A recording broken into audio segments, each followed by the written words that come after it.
not take all the credit for making this connection, because I know that Cooperative Fund of New England is previously been connected to some of us here in Syracuse, but I sort of speak now from my role as a business advisor with the Onondaga Small Business Development Center, where I focus a lot of my work and time on the cooperative business entity education and network connections for that. And with the Cooperative Fund of New England entering, New York and trying to expand some of their range, I was introduced to Johan not too long ago, and his role as community engagement facilitator.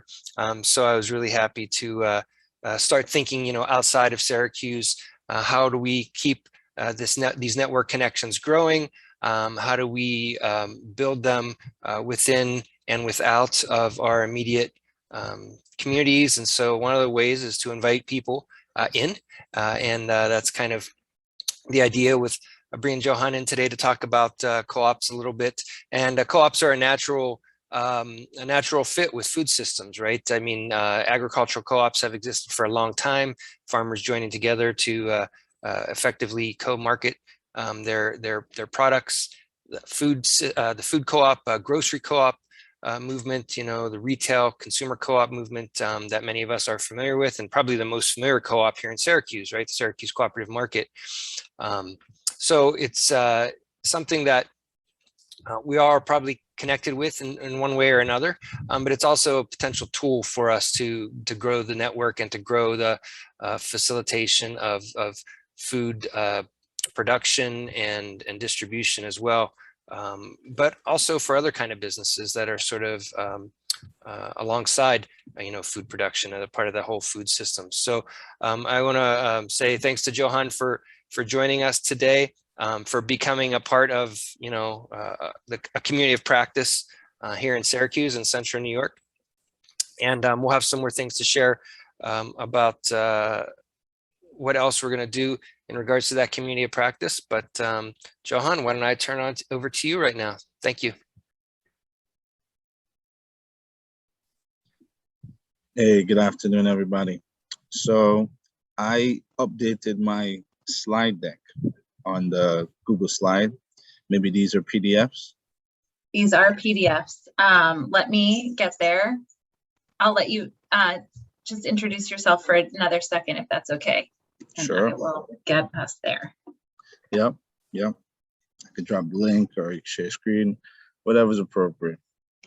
So my name is Johan. Do you want to share your screen so that you're in control? I can do that, yeah. Okay.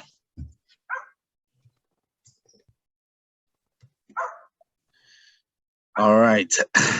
Apparently I'm in control, but just appreciate you guys having me here. My name is Johan Matthews. I serve in a variety of roles. I would say this is kind of the way I wanted to start off introducing myself. I have a company called Mutual Design, and it's essentially a co-design practice. We help connect institutions and communities that they're supposed to be serving, at least, with each other, so that they can kind of create initiatives that make more sense for the people who are going to use those services. And I came into this idea to create this company after a few years of working in community and economic development, really thinking through how do folks fight poverty, working with the institutions that are trying to fight poverty, and especially from a racial justice perspective, and so that usually gets coded as urban. And so for, 5-6 years, I was really working with nonprofits, entrepreneurs, governments to try to facilitate equitable change in emerging communities. And, that led me to a place where I realized that people can't do this stuff on their own. The nonprofits need to be connected to each other. The entrepreneurs need to be connected with each other. The governments need to be connected with the communities. And there was just all this disconnect. So I created this company. And then, of course, 2020 hit and I came to the other side and I started working with 2 institutions. So I'll tell you a bit about my time with them. The first was the Cooperative Fund of New England. This is a picture from their Facebook. I would say this kind of describes what I felt like I was walking into. But by the time I got there, I realized they had been in the process of rebranding and putting forth certain aspects of themselves to more effectively engage what they were seeing in the world, you know. So they articulated a concern for racial justice alongside economic and social justice, which they traditionally would have seen co-ops as helping to alleviate. And so the Cooperative Fund of New England, now we're kind of looking at the Northeast, is a community development financial institution. And we support cooperative business formation and any organization that wants to include democratic practices or cooperative practices into their formation. And this started as a fund to support to farmers and food co-ops, just like most cooperatives were formed as throughout the country. And, you know, they started developing a lot of networks and using that to help support the cooperative development. And now they're branching into coaching. How do we get folks supported, you know, on a one-on-one technical assistance level and training and just expanding beyond just providing capital? And that's where I come in, right? I serve as their kind of technical assistance arm, myself and another woman named Carolyn. And we also developed the ecosystem to try to strengthen the efforts in a broader way. And we, you know, have a lot of grocery crops and food co-ops in our portfolio. In fact, that's most of it. And, you know, that's the largest loans, and there's just a lot of them. So we have a pretty significant impact in the food system. And, you know, I think it's always going to be that way because, as I said, farmers and agricultural co-ops and producer co-ops, these kind of created the soils for the co-ops to emerge in this country, and it's still just heavily practiced that way, whether formally or informally. And so when we're making loans or making capital available, we're different from a mainstream lender in the sense that we have flexible terms and a longer period for the loan so that you can have a lower payment. And we value relationships, and, you know, we're looking at non-traditional collateral. And, you know, we're not looking at a personal guarantee because it's a co-op and there may be 5 of you or 50 or 5,000.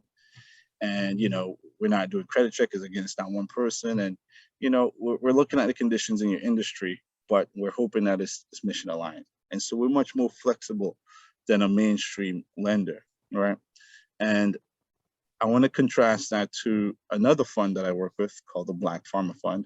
Maybe you're familiar, maybe not. They're actually an emerging community fund, and they're interested in investing in the Black food system. So they support Black farmers throughout New York State.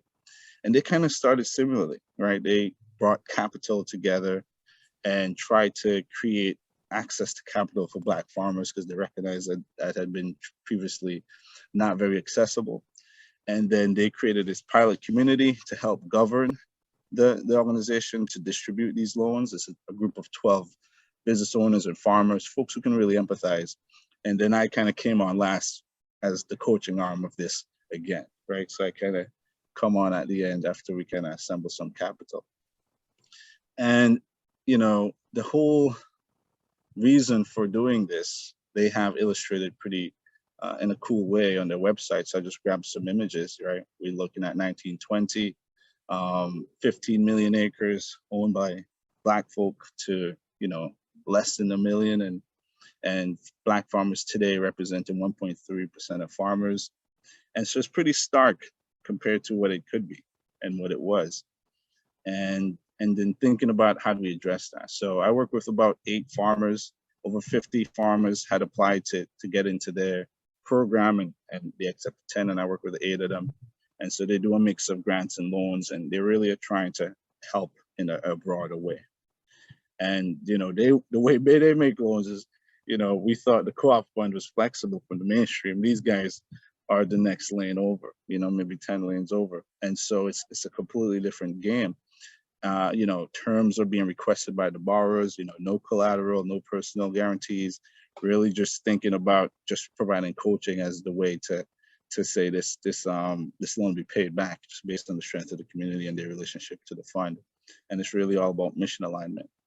And so, you know, trying to contrast these two experiences, you know, it's like, what's the insight? And I just wanted to share that you got to start with community. And that means you guys are in the right place. You know, a lot of the times we think, oh, these food businesses, these farmers, these institutions, if they had the money, everything would be okay. And it's not true. We are constantly solving problems because, we might start with the money or might want the money or whatever the case is. So I just want to encourage folks to find community, connections that preserve an authentic way of being, then build capacity. Maybe that's where coach comes in. And then maybe, that allows us to access capital. That makes sense, right? And that's where the institutions come in and have to enable capital rather than create red flags, especially for farmers and other folks who are dealing with kind of atypical timelines and disconnected revenue from expenses in their operations. And so, I try to get through this quickly, but that's really something I thought maybe reasonable to share, the fact that I'm working with these two funds and they're affecting the system differently and their approach is different and what could be learned from them. So that's it from me. And, any questions, I'm here. Great, thank you. I'd love it if you also would put your email in the chat if you can, so that we can save it. So are there any questions? Or Frank, did you want to add something before we open to questions? I just wanted to add something really quickly is that, prior to COVID particularly, but even for a long period of time prior to that here in Syracuse, besides the food co-op and cooperative federal credit union who have sort of held the standard for cooperative community, there have been a lot of grassroots efforts to sort of form and move forward like a community of practice, right? Individuals who want to come together to learn about, share about, and maybe help usher forward cooperatives. And so that's something that we hope to continue to keep working on. I've invited Johan for a follow-up visit to Syracuse in November, and we hope to have that opportunity to meet with folks and to tour some of the co-ops that are local and to engage some more. And so I just want folks to keep that in mind.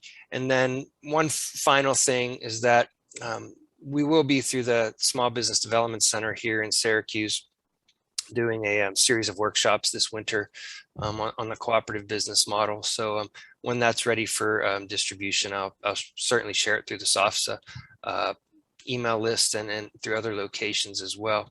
But one of the things that's really important from what Johan just spoke about, but also from my experience is that need for connection and learning together and coming to an understanding and relevance of how this model can help, social ecological racial justice.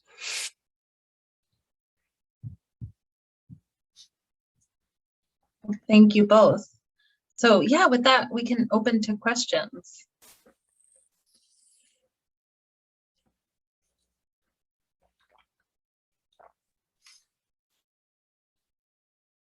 Is it all right if I go?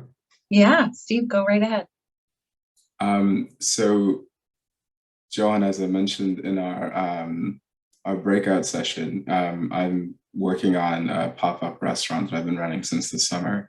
And one thing I've been really interested in since the beginning of the pandemic, especially, is the sort of rise of the cooperative model in restaurants. And I was kind of wondering, like, I have a dozen different questions about that, and I was wondering if you've helped any restaurants switch over to a co-op model, what it looks like in those scenarios, just like in general, how does that manifest in restaurants? Gotcha. So, yeah, I've worked with restaurants and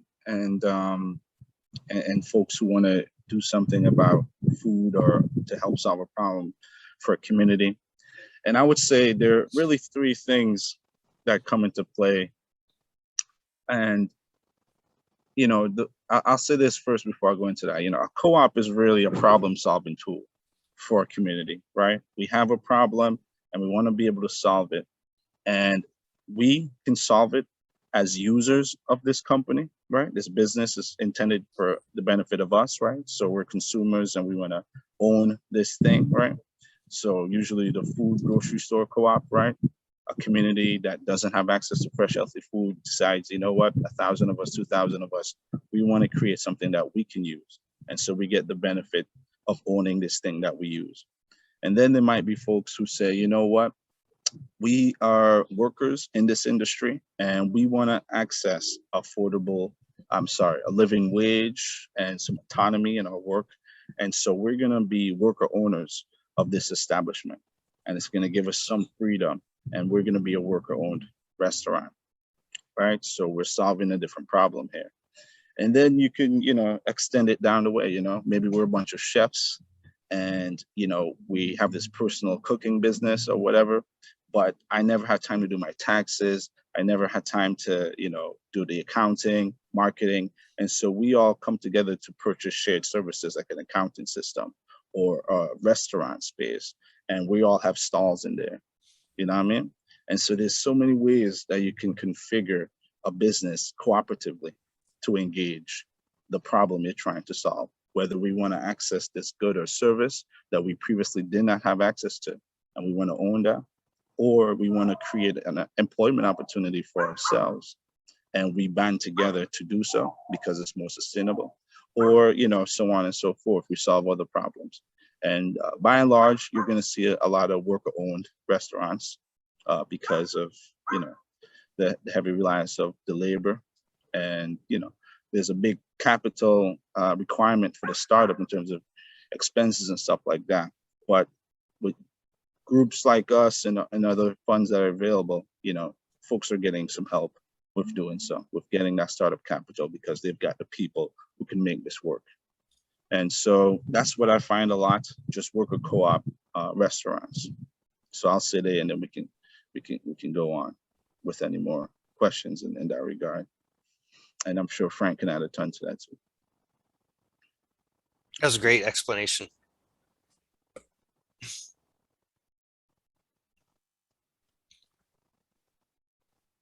Other question? I can jump in with one. So towards the beginning of your presentation, you talked about what democratically owned or operated organizations of any type. And I'm just curious if you could explain what that looks like in practical terms for all of us. Okay, I'm gonna take it back a little bit though. Okay, so. That's great. So the cooperative, which is a democratically owned and managed institution, is situated at kind of within a spectrum of enterprise. On the left, a nonprofit enterprise, social capital driven, volunteer, people care about it. And on the right, the kind of capitalistic corporation, investor owned. With the investor owned, there's a separation between the investor and the operator, right? The owner doesn't always run the business unless it's a micro scale and you're an owner operator, barbershop or whatever, or landscaper. But in the mature capitalist company, the investor and the owner or the operator are two different people. And same thing with the nonprofit in a mature environment, right? The board of directors and the benefactors are kind of different from the people who operate and benefit from that company, right? But in the cooperative, it can all be connected, right? So you can be an owner or a member, I should say, and then that you can create a board of directors from that membership. And then you can be a staff member who is also a member, on the board or not operating this thing and benefiting from its services. And so you can have that configuration on either side of the spectrum, but there's an actual cooperative entity in the middle that is defined by legal statutes and stuff like that. And the democratic piece is really one member, one vote, right? It's the equity rather than equality thing. So if we want to start this business and I got 5,000, you got 2,000, he's got 3,000, we all still get one vote. You can account for that financially in other ways, but we are all going to have one vote because we're all valuable members of this thing. So one member, one vote, and you can account for the financial benefits in different ways, right? And I can talk more about that. But in the nonprofit world, you can have a member-directed nonprofit, right? You can have an organization that doesn't technically allow ownership, but it's operating democratically. Rather than just the board of directors having to say, the workers can be a part of a membership class to help guide the direction of the organization. And you can have a corporation that's, relatively capitalistic, incorporate democratic practices into its operation, where they allow their consumers to vote on the new flavor of the month or with charities we support, right? And so democracy is about cooperation. It's about everybody having a voice, everybody being informed as to how to use that voice and being aware of what, how they can influence things. Did I get to the heart of that or not? Yeah, that was great. Okay. And your gesturing reminded me that I hadn't spotlighted you so that everybody could see you as well. So Okay. It's getting crazy. It was great. It was great. Other questions? I'm looking over the rest of my folks over here. Anybody? I guess I'll just ask one quick follow-up to that in case there are any other questions, and then we'll move to breakouts. But so I think something that we've talked about within SOFSA a good deal is the idea of transparency and really wanting to strive for continually more transparency in how we operate and how we make decisions. Like, how do you see that how do you see transparency and democratic governance working together? Yeah, I would say there are levels of transparency, right? All the way up to radical transparency where everything is accessible. And then there's transparency that helps makes things more fluid. It just greases the wheels. And I think it's okay to operate across that spectrum according to what your goals are. I think if you're interested in getting everybody in your company aligned with the goal for the next 3 months, right? You can be transparent about what our expenses are, what our sales are, what different things cost, and how everyone's role contributes towards this one goal, right? And so the transparency there is just your financial statements, right? Giving everybody access to that. Everybody isn't going to know how to read that. So now you have to do some education or create some peer groups or mentoring. And so that takes work to have that, even that basic set of transparency. Otherwise, it's useless, right? And then you go all the way up where people are equipped to actually engage the levels of information. And so without understanding how to read financial statements, it doesn't matter if you share financial statements with your staff, right? If they don't know it, it doesn't matter, right? So it needs to be coupled with education. And then you go up to radical transparency. Let's say we keep on equipping people with some information so that they can be informed decision makers. Do you share everybody's salary, right? Do you share, that type of information? And it really depends. A lot of folks say, that's not helpful to us, right? Or we did it and it created tension, right? And so you'd have to learn from that and choose differently. Or some folks say, we're going to do it and we're going to account for the differences in people's compensation in ways that align with the integrity, right? So somebody dropped open book management. That's exactly kind of the basics, all the way up to the radical full transparency with everything, full transcripts, full everything. So I think open book management is a great place to start. The Co-op Fund actually had a program called the PMI, Participatory Management Institute. And we were training folks on open book management, even if you weren't a co-op. It's a great tool, but co-ops especially need to engage that. Co-ops is kind of in the middle of this. Co-ops need to be able to have their members engage. And if members aren't educated, they can engage effectively or straightforwardly. And yeah, so happy to get Jeremy in there. But I would say there's levels to this, and no level is wrong. I would say the basic level is understanding how to make information accessible. And then there's other flows that you might be concerned with. But primarily, you'll see financial statements and all the way up to people's salary. In between, the co-op needs everybody to know what it is that they're going to be voting on. So they have to have, at a minimum, clarity around that issue and any information that's associated with that. Thank you so much. Any final questions? Can I follow up to the follow-up? Is that Of course, please. okay?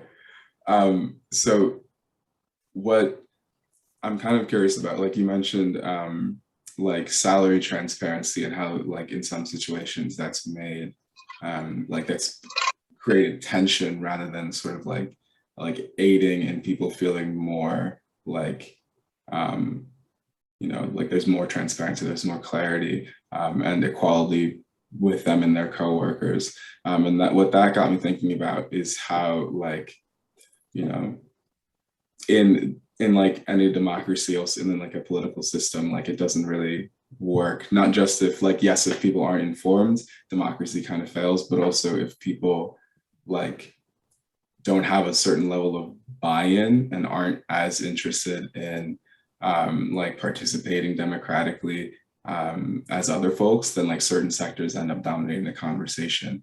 I can kind of see, like, in an organization, then like a co-op model can turn into like it can turn not an oligarchy exactly, but it could turn into like a group of people, like the group of people who actually show up to things being the ones making the decisions.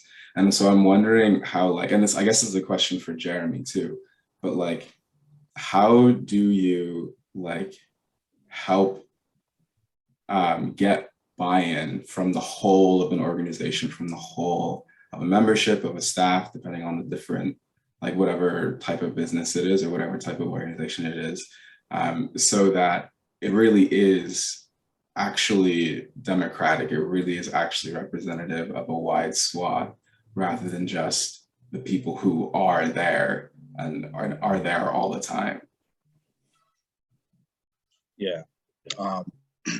I think this is a core challenge for co-ops, you know, and it depends on what type of co-op you are.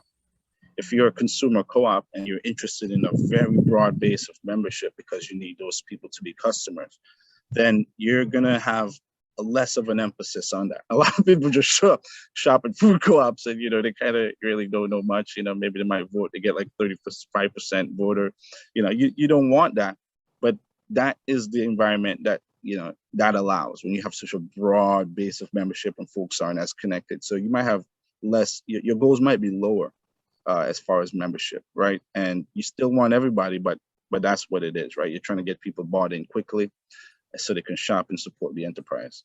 For a worker co-op, you might have a 2-year grace period before someone can become an owner, right? Because you're courting them, you're getting to know them, they're trying to be a part of the culture before they can be fully bought in, before you guys fully feel like they should be bought in. And you know, again, so you see the variety. It depends on what type of organization you have and who's kind of the key stakeholder. But I would say this is a core issue regardless. On the worker side, you've got to do that orientation, you've got to do ongoing trainings, you've got to think about culture, right? There's just a shared web of meaning that we have and the way that we relate to each other and what those things mean to us. And then for the broader consumer co-op, it's really what I've heard about going into those communities where people are meeting them where they're at, and then they'll come and return the favor. A lot of folks just set up a community room and invite you, oh, come into the community room. And, you know, it's not going to work. You have to actually go to folks and make a connection with them since it's such a weak connection and, you know, stuff like that. You have to really get involved. And so it boils down to being intentional, whether you have someone who's responsible for that or a committee who's responsible for that, or, you know, a broader set of incentives that connect to what members actually want. And Jeremy or Frank, jump in. I'm actually gonna get my laptop charger. I mean, I can say for our part, we, I think that's right on. You know, with a consumer cooperative that's owned by our members, it is a challenge to get people to engage. Honestly, rather than being the tyranny of the people that show up, if you don't have good linkage with your members or an engaged member base, we've actually found that it's impossible to get anything done as far as engagement. So one of the biggest challenges that we had in our pre-expansion push was getting quorum to approve new bylaws.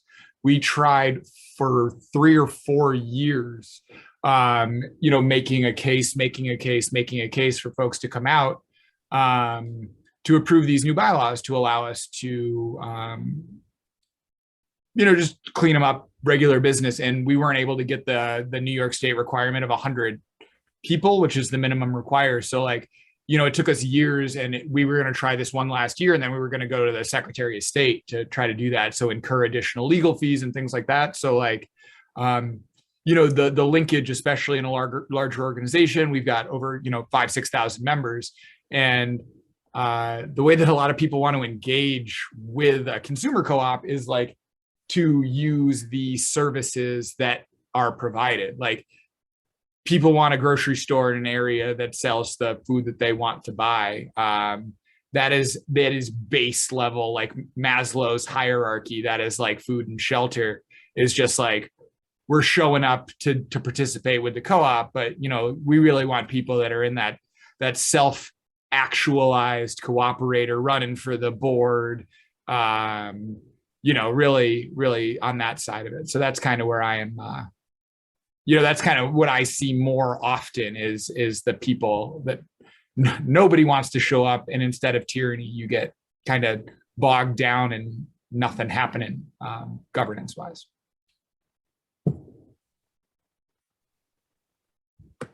Thanks, Jeremy.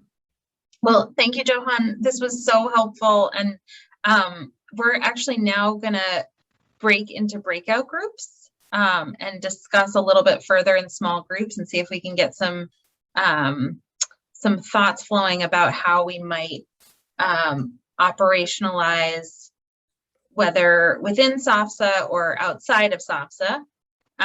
So again, we're going to go into those same small groups from before. You'll have a slightly less time this time around. But just thinking about ideas that this sparked for you, the presentation today, it could be whether or not it's directly applicable one for one, but things that came to mind during this presentation for you. And then also what opportunities might exist for either your home institution or for our SOFSA network more broadly. We definitely have a membership and are thinking about how do we make decisions in some sort of collective way.